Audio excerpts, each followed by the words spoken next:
আপনারা ইতিমধ্যেই জানেন এই এলাকার কৃতি সন্তান জনাব মুক্তার ব্যাপারী সামনে চেয়ারম্যানি নির্বাচনে চেয়ারম্যান প্রার্থী। ওনার জন্য সবাই দোয়া করবেন। হাততালি। তার মার্কা হইল আনারস, যত শিখবেন তত রস। মুক্তার ব্যাপারীর আনারস।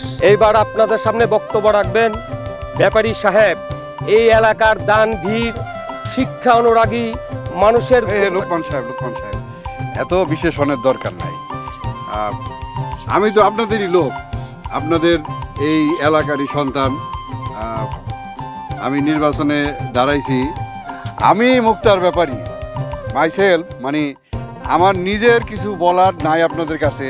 আপনাদের কাছে শুধু আমার one request, one chance me, মানে আমাকে একটা সুযোগ দেন। আমি আপনাদের সেবা করতে চাই।